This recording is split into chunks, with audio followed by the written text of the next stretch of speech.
Halo semuanya, selamat datang di channel yang tidak layak untuk dihina ini. Sebelum kita mulai, atur posisi santainya, seruput kopinya, dan mari kita berkhayal.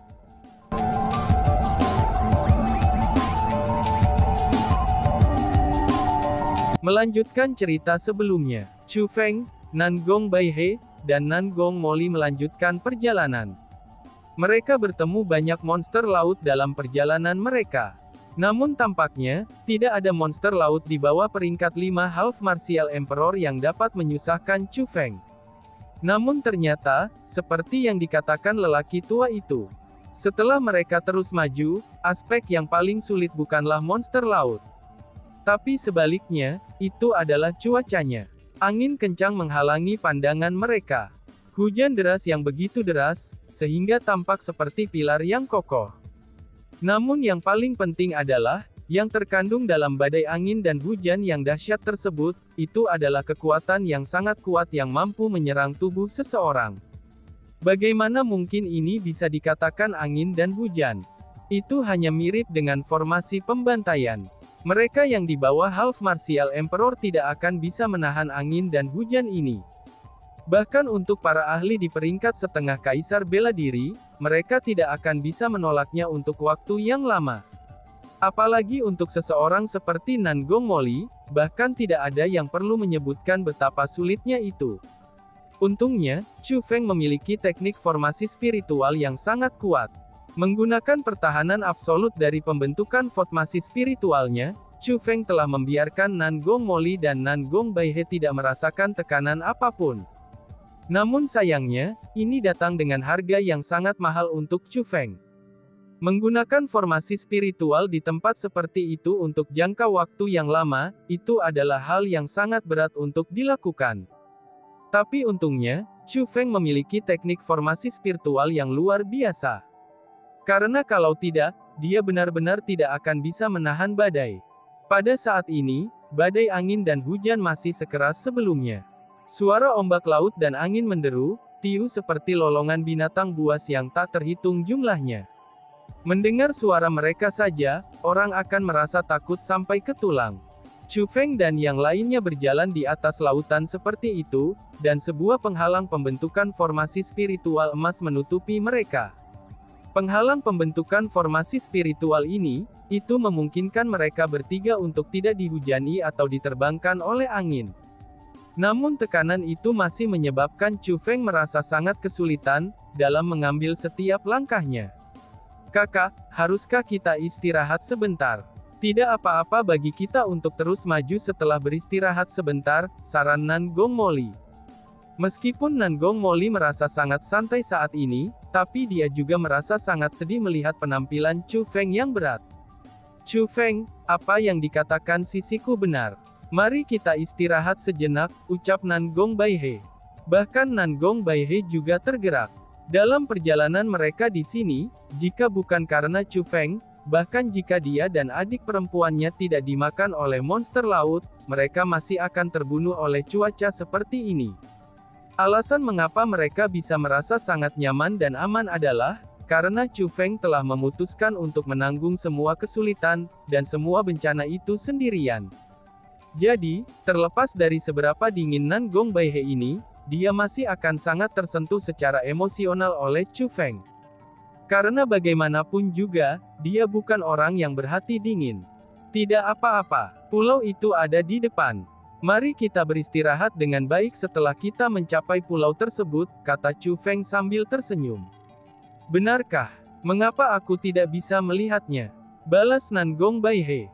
Segera, mata Nangong Baihe bersinar dengan cahaya. Dia telah menggunakan teknik khusus, namun, meskipun dia adalah seorang spiritualis dunia jubah emas, tapi dia tidak dapat melihat apapun. Dalam cuaca yang begitu kejam, jangkauan garis pandangnya hanya beberapa puluh meter saja. Percayalah, pulau ini tepat di depan kita, kata Chu Feng dengan percaya diri. Benar saja, itu seperti yang dikatakan Chu Feng. Setelah mereka melakukan perjalanan 1000 meter lagi, sebuah pulau benar-benar muncul. Setelah mereka menjejakkan kaki ke pulau tersebut, itu tidak hanya angin menderu dan hujan lebat berhenti, bahkan langit pun menjadi cerah. Dengan langit biru dan awan putih, itu benar-benar pemandangan yang indah. Dan bahkan, orang bahkan bisa mendengar suara burung dan mencium aroma bunga-bunga di pulau itu. Namun ketika mereka melihat ke belakang, hujan deras menutupi seluruh laut. Itu dapat dikatakan bahwa selain wilayah kecil yang terkandung di dalam pulau tersebut, maka sisa lautan masih dipenuhi dengan cuaca yang sangat menakutkan dan keji. Wow, ini sangat ajaib, seru Nangong Molly. Meskipun Nangong Molly sudah berusia 12 tahun, tapi dia memiliki temperamen seorang anak kecil. Setelah akhirnya menjauh dari cuaca buruk itu, ia segera mulai melepaskan kegembiraannya. Penampilannya benar-benar menggemaskan. Pada saat ini, Nangong Baihe menjadi lebih perhatian. Dengan ekspresi gugup, dia melihat ke Chu Feng dan bertanya, "Chu Feng, kamu baik-baik saja?" Tanya Baihe. "Yakinlah, aku baik-baik saja," jawab Chu Feng sambil tersenyum ringan. Dia tampaknya tidak berbohong. Meskipun dia dipenuhi keringat, tapi kekuatan spiritualnya jauh lebih kuat daripada orang biasa. Dengan demikian, dia benar-benar tidak kelelahan terlalu banyak. Hanya saja, kesehatannya agak lemah. "Benarkah? Kamu tidak boleh mencoba untuk bertahan jika kamu tidak bisa. Selain itu, jika sesuatu terjadi pada kamu, wanita ini dan adik aku akan kurang beruntung," ucap Baihe. Melihat bahwa Chu Feng benar-benar tampak baik-baik saja, tapi Nangong Baihe segera menampilkan perilaku nona muda yang arogan. "Kita tidak pernah berharap bahwa, bahkan orang-orang dari Kekaisaran Nangong akan tiba. Selamat datang, selamat datang." Tepat pada saat ini, suara-suara terdengar dari pusat pulau. Memalingkan kepala ke arah suara itu, Chu Feng dan yang lainnya menemukan bahwa, sebenarnya ada orang lain di pulau itu. Mereka adalah 3 pria, 2 wanita, dan seorang pria tua. Kultivasi 3 pria dan 2 wanita benar-benar tidak terlalu kuat, dan mereka semua adalah raja bela diri. Lalu yang terkuat di antara mereka hanya setara dengan Chu Feng, yaitu peringkat 8 Martial King. Sedangkan yang terlemah bahkan lebih lemah dari Nangong Molly, yaitu peringkat 5 Martial King. Kemungkinan hanya karena lelaki tua itulah, mereka bisa mencapai tempat ini. Orang tua itu memiliki kultivasi kaisar setengah bela diri peringkat 3. Selain itu, jika dilihat dari pakaian mereka, mereka semua seharusnya berasal dari kekuatan yang sama. Baru setelah itulah Chu Feng mengetahui bahwa, seperti yang diharapkan, mereka berasal dari kekuatan yang sama. Untungnya, mereka tidak berpisah di dalam badai. Itulah sebabnya mereka semua berhasil tiba di sini, dan mereka bisa dianggap sangat beruntung. Setelah mencapai pulau, Chu Feng bertanya dengan rasa ingin tahu. "Maaf, apakah kamu semua satu-satunya orang di pulau ini?" tanya Chu Feng. "Tidak, sudah banyak orang datang berturut-turut. Namun sebagian besar dari mereka telah pergi, dan selain kami tuan dan murid, maka hanya ada 2 orang di pulau ini. Namun sayangnya, kedua orang itu sangat ganas. Yang terbaik adalah kamu semua tidak memprovokasi mereka. Mereka tidak menyukai orang asing, dan bahkan kami diusir oleh mereka," kata lelaki tua itu sambil menunjuk sebuah istana yang ada di pulau. "Diusir, apa maksudmu?" tanya Nangong Baihe. "Ada sebuah peta di istana. Selain itu, ini berisi tempat bagi seseorang untuk beristirahat, serta banyak makanan lezat. Namun sayangnya, kedua pria itu secara paksa merebut tempat itu untuk mereka sendiri, dan menolak kami untuk masuk," kata lelaki tua itu. "Sungguh tidak masuk akal. Aku ingin melihat siapa yang berani bertindak sesombong ini," ucap Nangong Baihe sambil berdiri, dan mulai berjalan menuju istana. Chu Feng dan Nangong Molly juga mengikuti di belakangnya. Setelah mereka tiba di aula istana dan membuka pintu masuk, sebuah aroma lezat langsung mengenai wajah mereka.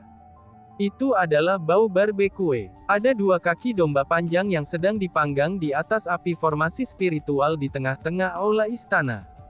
Duduk di kedua sisi formasi api, itu adalah 2 pria parubaya. Salah satunya adalah pria kekar yang kuat dengan tatapan tak menyenangkan. Sedangkan yang lainnya, itu adalah seorang pria berambut putih tipis dan lemah dengan tatapan yang jahat. Aura yang dipancarkan oleh kedua orang ini, itu adalah orang-orang dari peringkat 3 kaisar setengah bela diri. Meskipun salah satu dari mereka besar dan yang lainnya kurus, tapi wajah mereka mirip satu sama lain. Kemungkinan besarnya, mereka berdua adalah bersaudara. Namun meski begitu, kedua wajah dan tubuh mereka ditutupi dengan bekas luka. Dari pandangan sekilas, mereka tampak sangat ganas dan tidak terlihat seperti orang baik. Kakak perempuan, kedua orang itu terlihat sangat menakutkan, ucap Nan Gong Moli yang takut dengan penampilan mereka, dan segera memeluk Nan Gong Baihe. Yo, ini sebenarnya adalah dua nona muda dari klan Nan Gong. Maafkan kami karena tidak keluar untuk menyambut kalian berdua, ucap mereka. Ketika mereka melihat Nan Gong Baihe dan Nan Gong Moli, dua pria paruh baya itu agak terkejut. Mereka dengan hati-hati memeriksa lingkungan mereka, dan hanya berdiri setelah mereka menemukan bahwa hanya Chu Feng, Nan Gong Baihe, dan Nan Gong Moli yang datang. Kemudian dengan senyum sopan di wajah mereka, mereka berjalan mendekat. Aku Lei Bu Kun, dan aku Lei Bu Guang. Semua orang menyebut kami sebagai Kun Guang bersaudara. Bisakah kita tahu, bagaimana kita harus menyebut dua nona muda ini, ucap Kun Guang bersaudara. Kamu tidak harus tahu nama kami. Aku hanya ingin bertanya kepada kalian berdua, apakah kalian berdua yang telah mengusir orang-orang itu, kata Nan Gong Baihe sambil menunjuk orang-orang di luar. Ya ampun, bagaimana mungkin ada hal seperti itu? Jangan dengarkan omong kosong mereka. Kami bukan tipe orang seperti itu, jawab Kun Guang bersaudara. Kedua pria setengah baya ini tampaknya takut pada orang-orang dari klan Kekaisaran Nan Gong, dan mereka tidak mengakui perbuatan jahat mereka. Namun ketika mereka menanggapi Nan Gong Baihe, mereka tampaknya memiliki sedikit perasaan bersalah.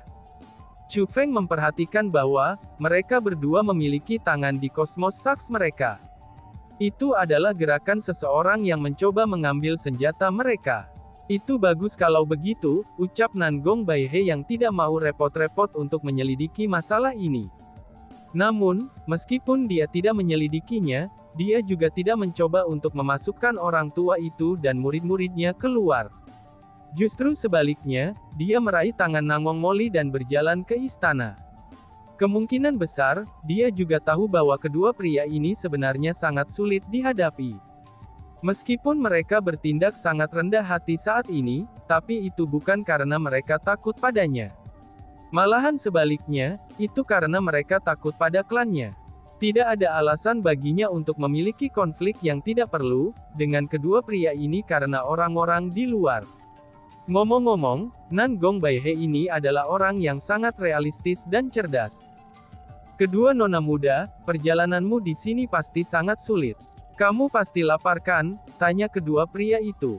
Melihat Nan Gong Baihe tidak berencana untuk melakukan apapun pada mereka, dan kedua pria itu segera mengikuti mereka kembali ke aula istana, lalu dengan sopan menyerahkan kedua kaki domba yang telah selesai mereka bakar kepada Nan Gong Baihe dan Nan Gong Moli. Chu Feng melirik kaki domba dan menemukan bahwa tidak ada yang dilakukan pada mereka. Dengan demikian, dia tidak repot-repot melakukan apapun mengenai tindakan para pria itu. Sebagai gantinya, dia langsung berjalan lebih jauh ke aula istana. Alasan untuk itu adalah, karena ada sebuah peta besar di sana. Itu adalah peta menuju ke Pulau Abadi. Chu Feng menemukan bahwa wilayah laut ini sangat besar, dan ada 10 pulau seperti yang ada di sana. Adapun peta tersebut, itu menunjukkan bahwa masing-masing pulau mengarah ke yang relatif lebih besar.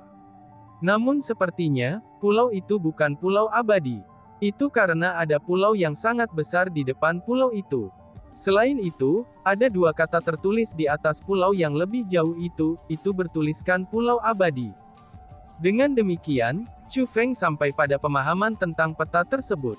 Wilayah laut ini kemungkinan besar dipisahkan menjadi 10 wilayah.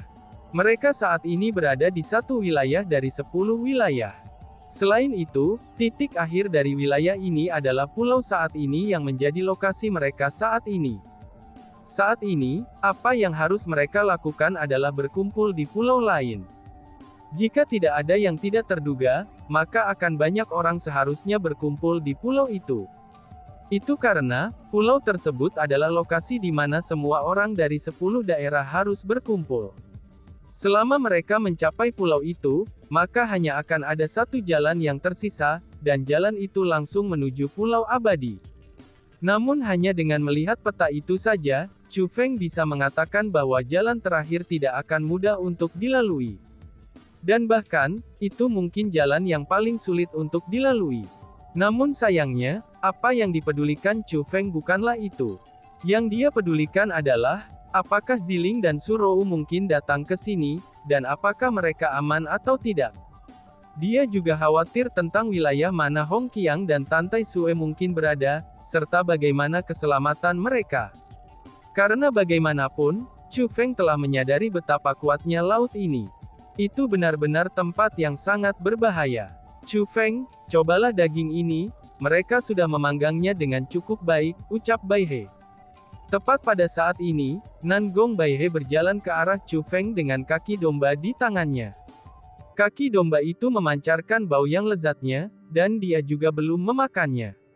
Oh, aku tidak lapar, kalian semua bisa makan, kata Chu Feng. Ayolah, coba saja dulu. Kami mengandalkan kamu dalam seluruh perjalanan ini, dan kamu telah mendapat banyak masalah. Jika kamu menolak untuk makan, aku juga akan kesulitan untuk memakannya, kata Nan Gong Bai He. Betul kakak laki-laki, sebaiknya kamu makan dulu. Jika kamu tidak makan, Molly juga tidak akan makan. Ucap Nan Gong Molly yang memegang kaki domba lainnya, dan berjalan dengan ekspresi cemberut. Kedua saudari perempuan ini benar-benar bertekad untuk membuat Chu Feng makan.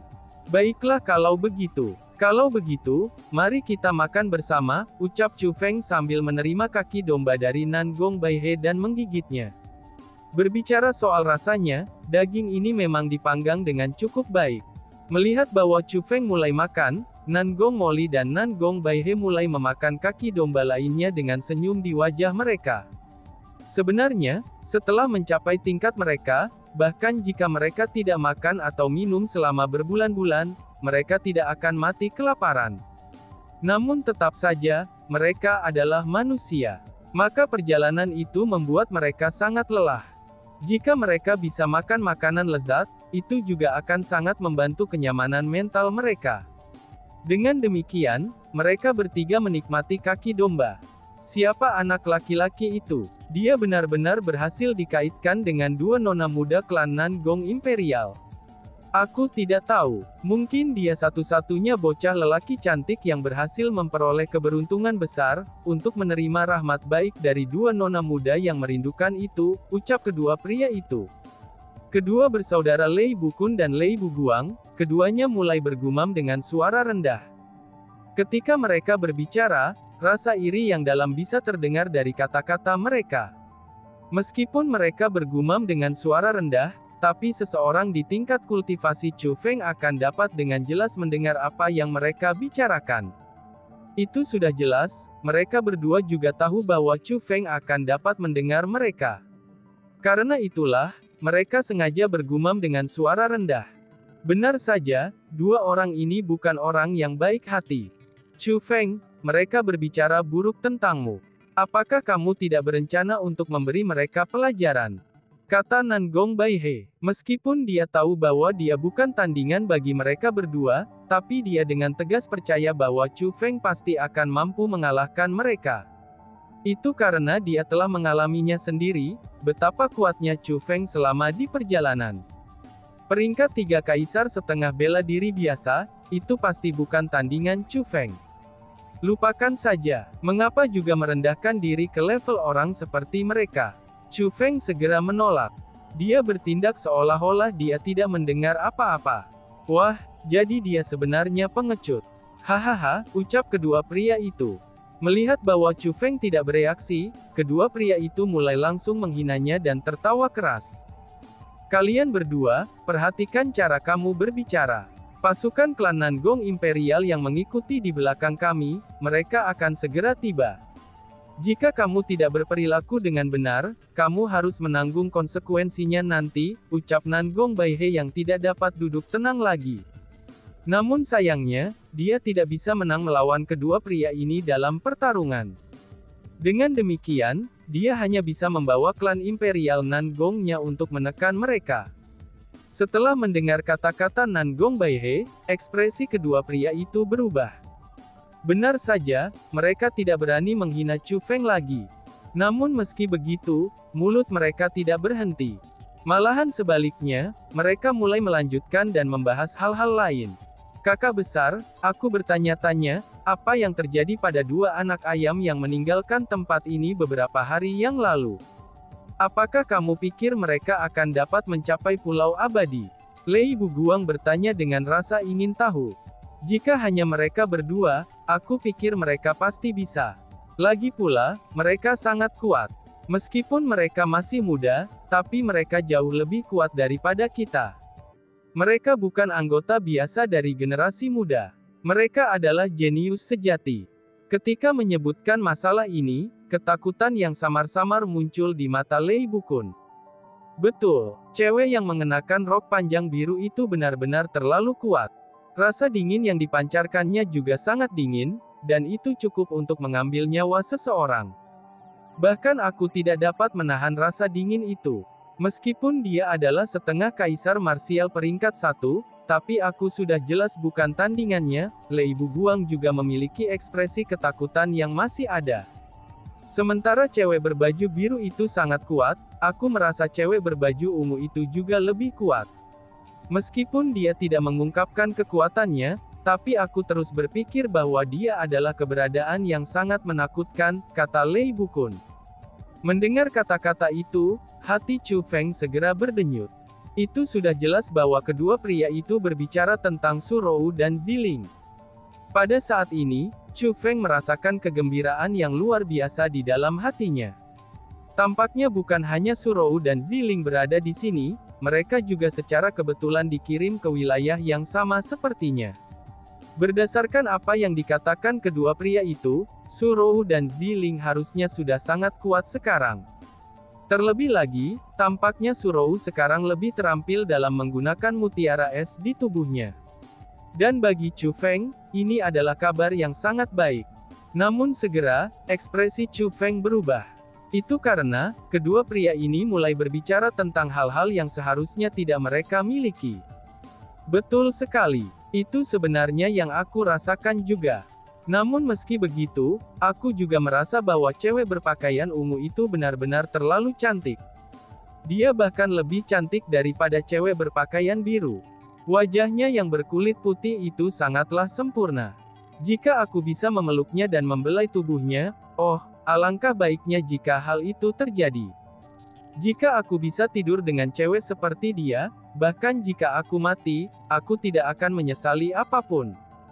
Ketika Lei Buguang berbicara, dia benar-benar mulai membelai udara, dan seolah-olah membayangkan sesuatu. Dia memiliki senyum yang sangat cabul, dan juga tak tahu malu di wajahnya. Lihatlah penampilanmu yang tak tahu malu itu. Namun sepertinya, aku sebenarnya juga memikirkan hal yang sama seperti kamu. Hahaha, ucap Lei Bukun yang juga mulai tersenyum dengan senyum cabul yang sama. Dasar dua bajingan tak tahu malu, ucap Baihe. Mendengar percakapan mereka, Nangong Baihe mulai mengerutkan keningnya. Namun setelah itu, dia tidak mengatakan apa-apa lagi. Lagi pula, mereka berdua sedang mendiskusikan topik mereka sendiri. Karena itulah, dia tidak punya hak untuk ikut campur. Dan, wush. Namun tepat pada saat ini, Chu Feng tiba-tiba berdiri dan mulai berjalan menuju kedua saudara itu. Kalian berdua, bagaimana kalian ingin mati? Tanya Chu Feng. Apa katamu, kamu berani berbicara kepada kami Kunguang Brothers dengan cara seperti ini, apakah kamu sudah bosan hidup? Balas keduanya. Setelah mendengar apa yang dikatakan Chu Feng, kedua pria itu langsung marah. Tidak hanya mereka berdiri, mereka bahkan mengeluarkan persenjataan kerajaan mereka masing-masing dari kosmos saks mereka. Mereka juga memiliki penampilan yang ingin memberikan Chu Feng pelajaran. Bas-bas. Tepat pada saat ini, tubuh Chu Feng mulai berkedip dengan pencahayaan. Lalu, dia tiba-tiba saja menyerang. Wush wush wush. Beberapa sinar merah melintas, dan kemudian Kunguang Brothers jatuh ke tanah. Mereka mulai berguling-guling sambil melolong kesakitan. Darah segera mulai menyebar, dan darah itu benar-benar memenuhi tanah di bawah mereka. Tidak hanya kultivasi mereka dilumpuhkan, lidah mereka juga telah dipotong. Bahkan alat kelamin mereka juga telah dipotong. Dengan dantian mereka hancur serta kesadaran mereka hancur, mereka memiliki penampilan yang sangat tragis. Aku akan membuat kalian berdua mati kehabisan darah, ucap Chu Feng. Setelah Chu Feng selesai mengatakan kata-kata itu, dia kembali ke tempat Nan Gong Bai He, lalu mengambil kaki dombanya, dan mulai melanjutkan memakan dengan acuh tak acuh, yang seolah-olah tidak ada yang terjadi. Apa yang terjadi denganmu? Sebelumnya ketika mereka menghina kamu, kamu telah sepenuhnya mengabaikan mereka. Lalu mengapa kamu tiba-tiba menyerang mereka sekarang, dan bahkan mengambil nyawa mereka? Nan Gong Bai He bertanya dengan kaget dan takut. Itu karena, tindakan Chu Feng barusan terlalu kejam. Selanjutnya, dia bertindak begitu acuh tak acuh setelah melakukan hal-hal itu. Ini seolah-olah dia tidak berpikir kalau membunuh mereka adalah sesuatu yang serius. Itu karena, mereka berbicara tentang orang-orang yang seharusnya tidak mereka katakan, kata Chu Feng. Dan tiba-tiba saja bersambung. Sekian dan terima kasih banyak. Bye-bye.